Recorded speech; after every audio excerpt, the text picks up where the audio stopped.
আমরা বলবো আল্লাহ তুমি প্রশ্ন করার আগে তোমার একটা কথা বলি, আমারে কিছু জিজ্ঞেস করো না, আমি সব করেছি। এমন কোন পাপ নাই যে পাপ আমারে দিয়ে হয় নাই। আকাশের নিচে জমিনের উপরে আমার চেয়ে বড় পাপী কেউ নাই। একটা একটা করে আল্লাহ স্বীকার করি আমি পাপী, সব পাপের স্বীকৃতি দিলাম। পৃথিবী না জানুক আমি তো জানি আমি কি পাপ করেছি।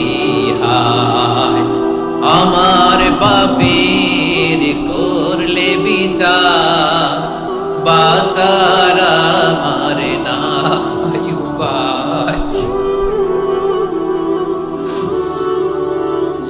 দয়াময় তুমি মাফ করো আমায়, মাফ করো আমায়।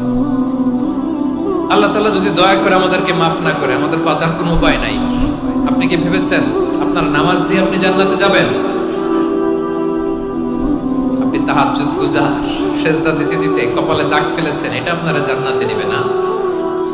আপনি এলাকার সবচেয়ে বড় হাতেম তাই দানশীল, এই দানের ভরসায় বসে আছেন। কশিন কালো না, আমাদের নামাজ, আমাদের রোজা, আমাদের ইবাদত, এগুলোকে মিজানের পাল্লায় উঠালে কোনো ওজনই হবে না। তবে আমাদের একটা কৌশল জানা আছে, আমরা আল্লাহর রহমতের ভিখারি। আমরা সেদিন আগেই গুনার স্বীকৃতি দিয়ে দেব।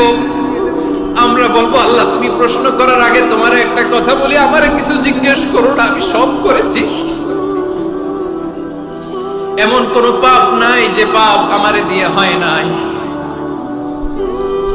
তোমার রহমত দিয়ে তুমি জান্নাতে পাঠাবা, তোমার দয়ায় জান্নাতে যেতে চাই, আমল দিয়ে না। পারবেন বলতে? কিয়ামতের দিন আমরা বলবো আল্লাহ আমার আমল দিয়ে জান্নাত চাই না, আমি তোমার দয়া দিয়ে জান্নাত চাই। তোমার দয়া ছাড়া আমার কোনো উপায় নাই। কারণ আল্লাহ যদি বিচার করে বাঁচার কারো উপায় নাই। আল্লাহ যদি বলে ফেলেন তুই এটা করলি কেন, ওখানে গেলি কেন, কোরআনে 1000 বার নিষেধ করলাম তারপরেও এই পাপে জড়ালি কেন, এরকম প্রশ্ন ছুড়ে দিলে আমার উত্তর আছে? বাঁচার কোনো উপায় আছে? রোজ হাসরে হে আল্লাহ আমার করুণা বিচার, আল্লাহ করুণা বিচার,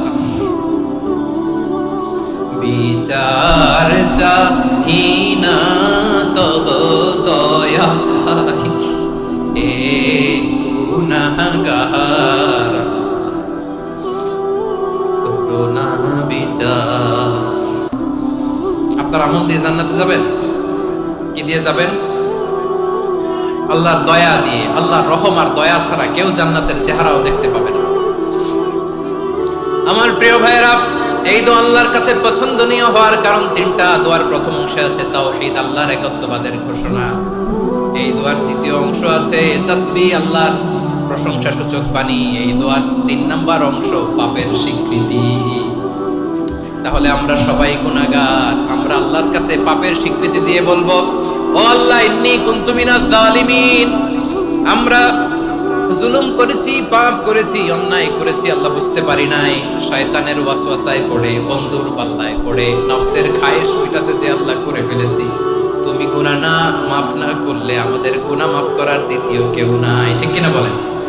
এভাবে অনুতপ্ত হয়ে যদি আল্লাহর কাছে দোয়া করেন, দেয়ালে পিঠ থেকে গেছে, কোনো রাস্তা নাই বের হওয়ার, ওই মুহূর্তেও আপনাকে বিপদ থেকে উদ্ধার করবে কে?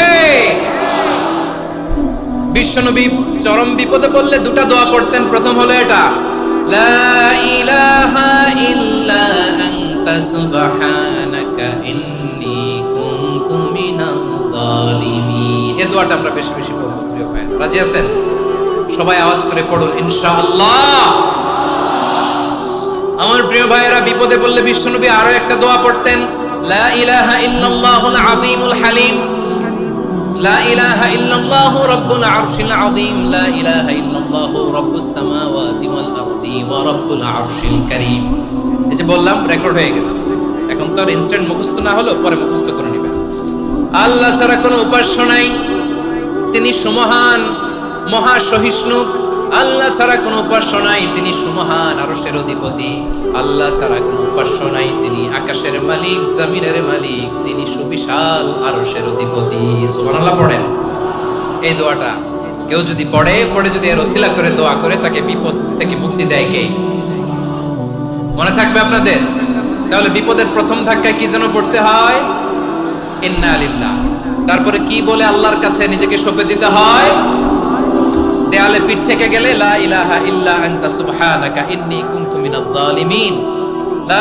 দুই নাম্বার হচ্ছে লা ইলাহা ইল্লাল্লাহুল আযীমুল হালিম, লা ইলাহা ইল্লাল্লাহু রাব্বুল আরশিল আযীম, লা ইলাহা ইল্লাল্লাহু রাব্বুস সামাওয়াতি ওয়াল আরদি ওয়া রাব্বুল আরশিল কারীম। মনে থাকবে? ইনশাআল্লাহ বলেন সবাই, আওয়াজ করে সবাই ইনশাআল্লাহ। অনেক সময় এমন হয়, হঠাৎ বিপদের সম্মুখীন হই আমরা, রেডি হয়ে বের হয়েছে অফিসে, হঠাৎ অ্যাক্সিডেন্টে পড়ে যাই, হঠাৎ পেটের ব্যথায় অজ্ঞান, এরকম হয় না? আপনাদের হয় না? বিষ্ণু ইসলাম বলেন, আকস্মিক দুর্ঘটনার বিপদ থেকে যদি কেউ বাঁচতে চায়, সকাল সন্ধ্যা যেন প্রত্যেকে এই দোয়াটা পড়ে। সকালে যদি 3 বার পড়ে, সন্ধ্যা পর্যন্ত হঠাৎ বিপদ থেকে সে রক্ষা পাবে। To be protected from sudden calamity, sudden disaster, sudden calamity, হঠাৎ বিপদ, হঠাৎ ভয়ঙ্কর কোন আকস্মিক বিপদ থেকে আল্লাহ বাঁচায় দিবে। সকালে পড়লে সন্ধ্যা পর্যন্ত প্রোটেক্টেড, সন্ধ্যাবেলায় যদি 3 বার পরে সকাল পর্যন্ত প্রোটেক্টেড। সুবহানাল্লাহ পড়ে। দোয়াটা কি? দোয়াটা হচ্ছে বিসমিল্লাহিল্লাযী লা ইয়াদুররু মা ইসমিহি শাইউন ফিল আরদি ওয়ালা ফিস সামাই ওয়া হুয়াস সামিউল আলিম। ছোট না? অনেক ছোট, মুখস্থ করবেন।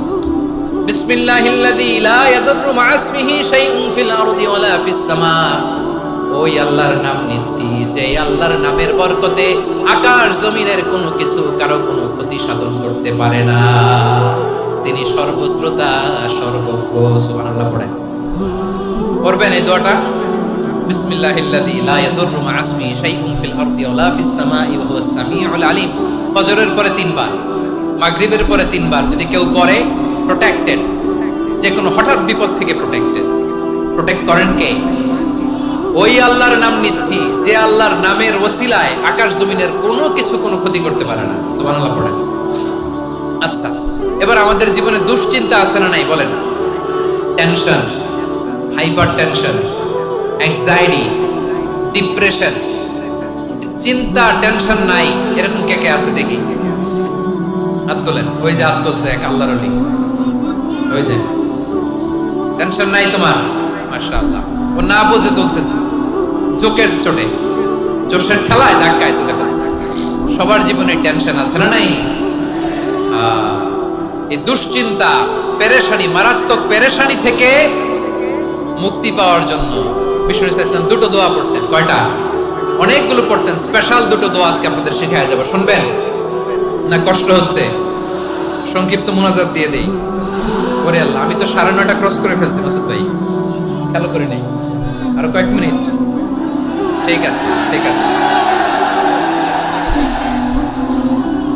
পেরেশানিতে পড়লে, টেনশনে পড়লে এই দোয়াটা, প্রিয় ভাইরা, বিষ্ণু ইসলাম যখন খুব বিপদে পড়তেন, দুশ্চিন্তা ওনাকে ঘিরে ধরতো, উনি পড়তেন ইয়া হাইয়্যু ইয়া কাইয়্যুম বিরহমাতিকা আস্তাগীথ, ইয়া হাইয়্যু ইয়া কাইয়্যুম বিরহমাতিকা আস্তাগীথ, ইয়া হাইয়্যু ইয়া কাইয়্যুম, এ শাশ্বত অবিনশ্বর, এ চিরঞ্জীব, বিরহমাতিকা আস্তাগীথ, তোমার রহমতের উসিলায় তোমার কাছে ফরিয়াদ করি। এটা পড়তেন।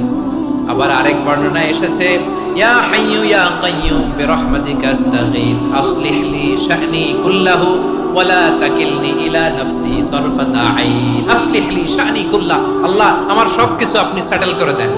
আমাদের সব ঝামেলা সেটেল করে দিতে পারে কে? আমরা তো সেটেলমেন্টের জন্য ওএসপি সাহেবের কাছে যাই, ডিসি সাহেবের কাছে যাই, অমুক ভাইয়ের কাছে যাই, তমুক ভাইয়ের কাছে যাই।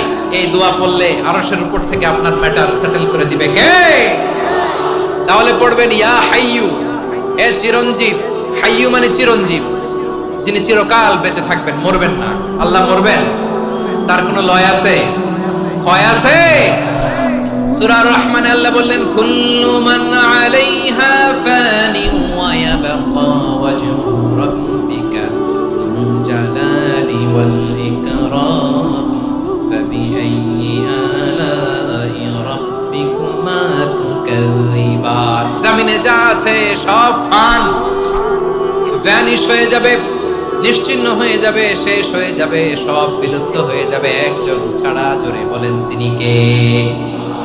ইয়া হাইয়ু, আমার সাথে আওয়াজ করে পড়েন, ইয়া হাইয়ু, ইয়া কাইয়ুম, ইয়া হাইয়ু, ইয়া কাইয়ুম বিরহমাতিকা আস্তাগীথ আসলিহ লি শা'নি কুল্লা ওয়ালা তাকিলনি ইলা নাফসি তরফাতা আইন। এভাবে দোয়া করলে আপনাকে বিপদ মুক্ত করবে কে? এই দোয়াটা কেন পছন্দ আল্লাহর কাছে? কারণ এখানে আল্লাহর দুইটা সুন্দর নাম আছে, গুণবাচক নাম, আল হাই, আল কাইয়ুম, এই দুটো নাম আছে এখানে। আবার এই দুইটা আয়াতুল কুরসির অংশ। আয়াতুল কুরসির শুরুতে এটা আসরা নাই, হ্যাঁ আসরা নাই। 3 নাম্বার কারণ, এটা ইসমে আজম। কোন দোয়াটা ইসমে আজম? যে দোয়া ওসিলায় দোয়া করলে আল্লাহ দোয়া ফেরায় না। অনেকগুলো মত আছে, সবচেয়ে ভ্যালিড মত হচ্ছে এটা, ইয়া হাইয়ু ইয়া কাইয়ুম, এর ওসিলা দিয়ে দোয়া করলে দোয়া কবুল করে কে?